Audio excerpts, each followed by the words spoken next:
This is SSN. Story Studio Network.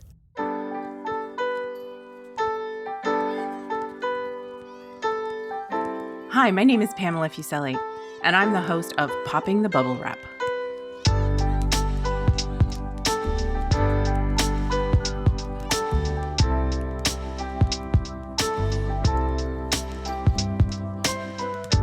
Are you the person in your family who worries about the safety of others, about buying safety products and using them? Are you yelling, "Yes, that's me"? This is the podcast for you. Raising a child or children can be a hair-raising undertaking, and keeping them safe is a priority. Parachute's Popping the Bubble Wrap podcast explores what you really need to think about as a parent or caregiver, and provides easy tips on prevention strategies. No bubble wrap here, though. Home is a place that kids spend most of their time, but our homes are designed for adults, and there are products in our homes that can pose a burn hazard for young kids. There's a reason why those countertop appliances have annoyingly short cords. Did you know that a child's skin burns 4 times more quickly and deeply than an adult's at the same temperature? This is because their skin is thinner than an adult's skin. You might think about hot drinks, pots on the stove, and fireplaces, but many burns are caused by hot tap water in bathtubs. Luckily, we don't see high numbers of these kinds of injuries, but when they happen, they are life-altering. Joining me today are Kim, Jenn, and Mandy. Thanks so much for being part of Parachute's Popping the Bubble Wrap podcast. Thanks for having us. So was that a surprise to learn that hot tap water is one of the leading causes of burns for young kids? Yeah, definitely. I think you immediately go to, a kettle. I always think about the kettle or, a pot of water that is boiling. I know the bathtub is an interesting one. My kids, I take a really hot bath on my own. That would be my preference. But I think about the kids getting into the bathtub and how dangerous that can be as well too, right? And not to instill fear into anybody, including me, but thinking about the idea that it could be a more serious injury for them. I hadn't really thought about those, those dangers. You immediately go to the more significant ones, I guess, or maybe even the more obvious ones, like a pot of water or a kettle, right? Yes. I think every woman I know loves to take a really hot bath. So you're not alone in that way. Kim, maybe talk to me about or tell me about, what concerns you as a burn hazard in your home, and what's your approach to preventing burns from those hazards? Again, I feel like I would take a very similar approach to how we previously discussed, in the sense that we are always constantly talking to the girls about things that don't touch. This is why we don't touch. When we're cooking and stuff, I will tell them, come here. And even them just standing near the stove, I show them, can you feel that? Can you imagine if you got closer? But no, it actually never dawned on me that hot tap water could probably do some damage as well, which is strange because, when you have a newborn, you're always taught that they regulate temperature completely different than how an adult does.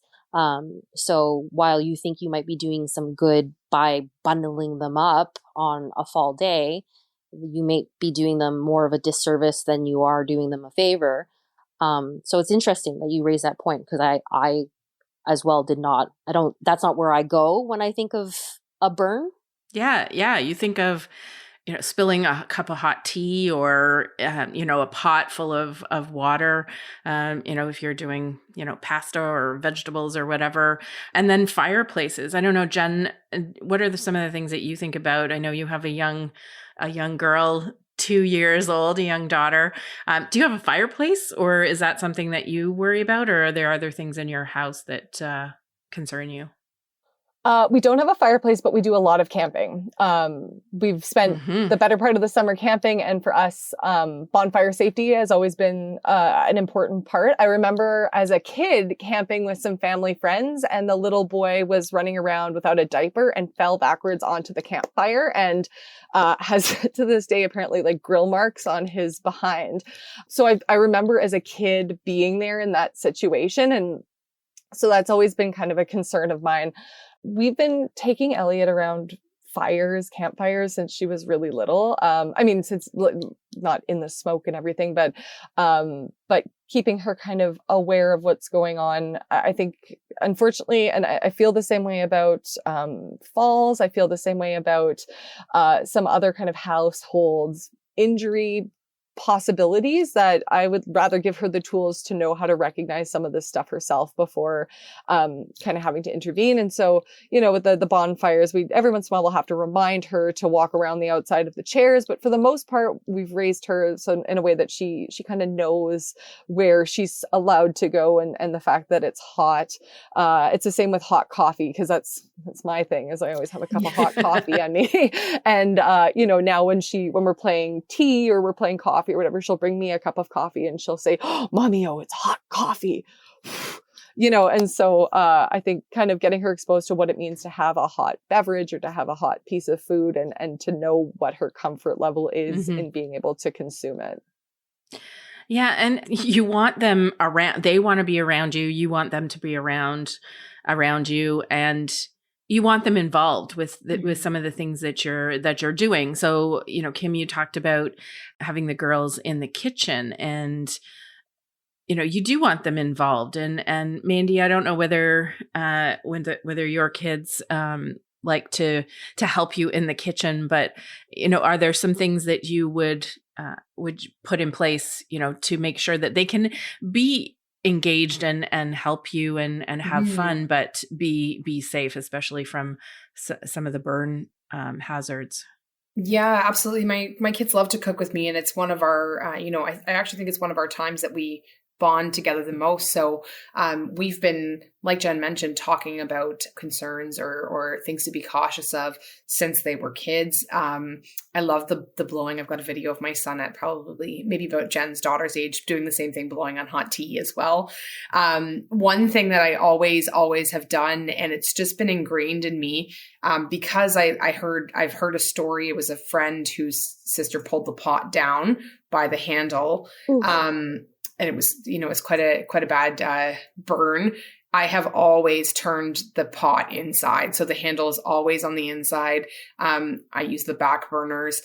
Those are just things that I feel like I just naturally do at this point now, because of hearing that and the concern about it happening, and thinking this is an easy way to do it, right? You turn the handle inside, making it harder for them to grab at or accidentally hit when they're running around. My kids play race cars constantly. So, just even they're like running through the kitchen as they're going on things as well.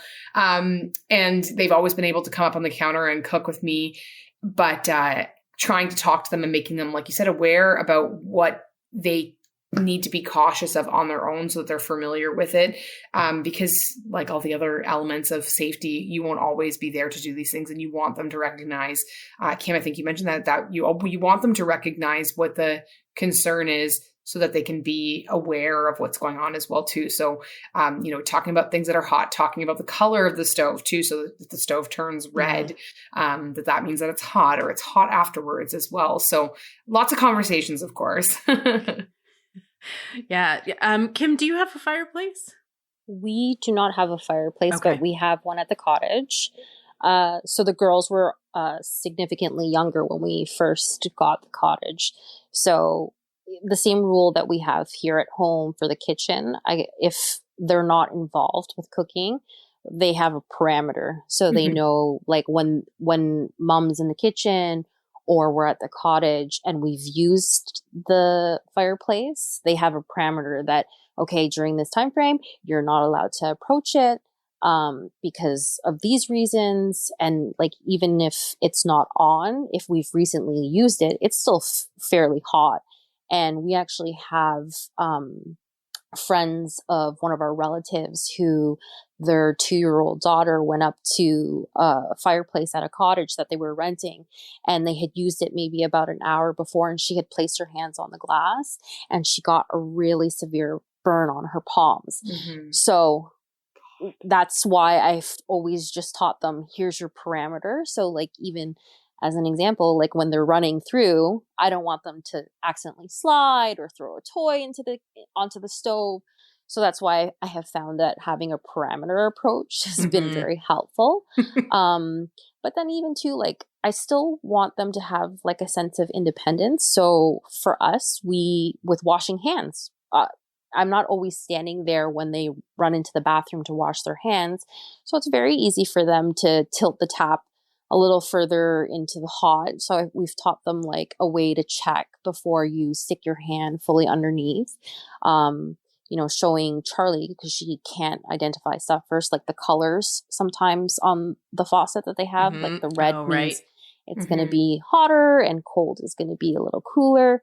But, always just sticking a finger real quick before you fully put your hands under, or even just like watching for things like if there's steam coming from the water. Because I don't want to baby them in a way. And like, I like my independence. Like, I like not having to always follow around them, right? Because the thing is who wants to do that? Like, I want to prevent these things from happening, but I also want them to learn and have their own independence too. Yeah, you need that balance. And I mean, who of us as adults haven't burned or almost burnt their hands under a hot tap? It's so easy to do. And some of the ways that we want to prevent some of those things are by actually having the hot water tank set at a temperature that would not cause a burn or a scald in such a short period of time. And just going back to the fireplace piece, I don't think people are aware how quickly they heat up, up to like 400 degrees Fahrenheit in 5 or 6 minutes. But then it takes such a long time for that glass to cool down. It's not like the glass that's in your oven where you can touch that even if the oven's on at 400 degrees because it's a different kind of glass. The purpose is to keep the heat in the oven to cook the food, whereas the fireplace glass is to get that heat out into the room. What would you do? Do you know what to do if a burn happens? We've got a lot of myths around, you put butter on it. I've heard mayonnaise. Do any of you want to hazard a guess in terms of what you would do if you had a burn? I've had a couple of bad burns. In my like older youth, I was making hot chocolate in a microwave, and I learned, and again, this is all learning experiences, but not all mugs are microwave safe, which is something I plan on teaching Elliot, because I learned the hard way when you grab it, your hand doesn't always come off of it. So, cold running water, and just like keeping that going for as long as you can. I, like an idiot, decided to wrap it in paper, ice pack and paper towel and finish my English homework because I was afraid of not having that ready for the next day without completely realizing that like I wasn't going to school the next day. I had a severe burn. So, that at least is kind of the cold running water, proper bandaging, and then medical attention. Am I right? Bingo. Well, you got it right. You definitely got it right. Cold running water. Definitely not the butter or the mayonnaise. That's an old tip from a couple of generations ago that doesn't work. Just as an FYI. So thanks so much, all three of you, for joining me today and sharing some stories, personal stories about unfortunate incidences that you've suffered a burn yourself or someone who has. And as you know, they can be, once you have a scar from a burn, that's there for life. So and as I said in the beginning, it's not that many, thankfully, but we do want to stop the ones that are happening. But Kim, as you said, we want to balance that. We don't want to bubble wrap our kids. We want them to have that independence and to be able to put things into place that will keep them engaged and interacting in the place that they love the most, which is the kitchen and the bathrooms. Those are the fun rooms of the house, but keep them safe as well. So thanks so much for joining me today. Learn more about preventing burns and scalds in your home by going to parachute.ca/burns and scalds. That's parachute.ca/burns and scalds. It's time to open your parachute. Robyn Stewart is the Child Injury Prevention Program Coordinator at the Saskatchewan Prevention Institute and brings a decade of experience providing family support services so children and families can thrive. Welcome to the podcast, Robyn. Thanks so much for having me today, Pam. Robyn, thankfully, burns and scalds are not high in number, but they can be quite severe and result in lifelong impacts like scarring. Parents might think of fire and the stove as sources of burns, but not as often about hot water. So what are some of the leading causes of burns and scalds and things parents need to watch out for? So we know that most burn-related hospitalizations are due to hot liquids, and we know that this is really common in younger ages for children. And then in older kids, you see more of those injuries from flames. So when I'm talking with parents, I just really want to build that awareness of what the risks are and how severe burns can be when that happens. Those lead to really long stays in the hospital and really significant lifelong impacts. And as you had talked about a little bit earlier, there are differences in children that put them at higher risk for these kind of injuries. They have thinner and more sensitive skin, so those burns can really happen faster and more easily on their skin. So we do want to be watching the temperature of the water in our homes. We want to turn that down right at the water heater to lessen the risk of kids getting that hot water on their bodies. And one practice that I really encourage for caregivers in their homes is to think about their child's development and what kind of stages they're entering into and what skills they're developing at those ages. So I really like to see parents kind of get down on the floor with their children and examine the area that way. And kids love doing that as well. So if you kind of get down with them and see what they can reach and what's around in their spaces so that they're, if they can now reach the top of the table, you want to make sure that you're not leaving those hot items and that hot coffee sitting there at the risk that they could pull it down on themselves. So being a parent is a really hard job, and watching your kids 100% of the time isn't possible. We talk about actively supervising your kids, but there are those times when you have to take your eyes off of them. What do you recommend to parents to prevent these injuries from burns and scalds? What are some of the tips that you share with parents? Yeah, absolutely. I like that you bring up the supervision and that, it's easy to say supervise your kids all of the time, but we know that that's not always a realistic expectation. So what I really like to discuss with parents is finding a balance of when you can be actively supervising and then putting safety pieces in place for when you can't be. So that might mean that you're putting up a gate so that your children can't get into the kitchen when you're not able to be in there with them. But then when you do go in to make snack, you take down the gate, bring the kids, find a way to involve them in that so that you're working together. And that way you get to teach them those skills around all the different safety pieces in the kitchen, show them that the stove is hot and the knives are sharp and all of these different things, right? It's going to prevent all kinds of injuries, not just the burns. And then they see, the kettle heats up and we don't touch that when it's hot. We need to watch out for the steam. And having them involved. And when you're working together, then you are able to actively supervise while you're in there with them.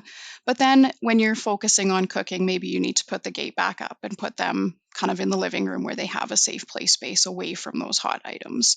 So it's all about finding that balance of when you can have them involved and when you can supervise when they are near those hot items, but also teaching them. And that's always going to you know your children best, and that you're going to know where their abilities are and when they need reminders, what they're really capable of doing independently, and when you need to step in and stop them from something.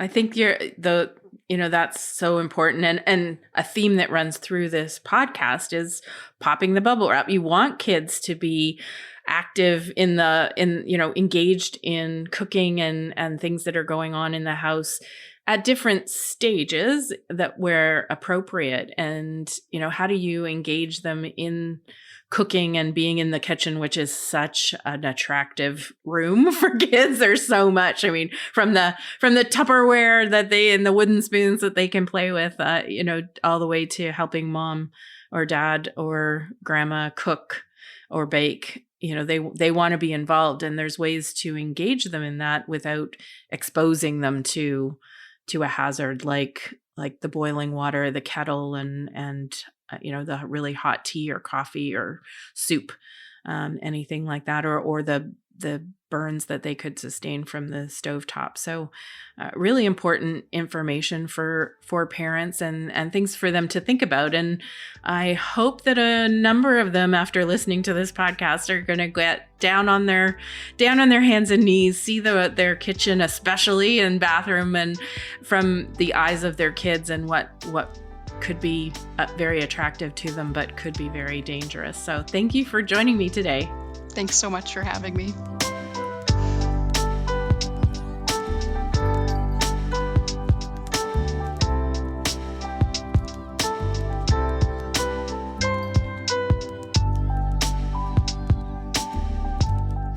Thank you so much for listening to this episode. Popping the Bubble Wrap is a podcast of Parachute, Canada's national injury prevention charity, whose mission is for Canadians to live long lives to the fullest by preventing serious and fatal injuries. We release episodes every 2 weeks. Next episode, we'll be talking about the dangers of speed on our roadways.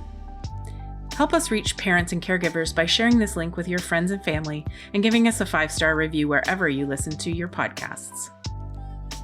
Popping the Bubble Wrap is produced for Parachute by Story Studio Network and Eye Contact Productions.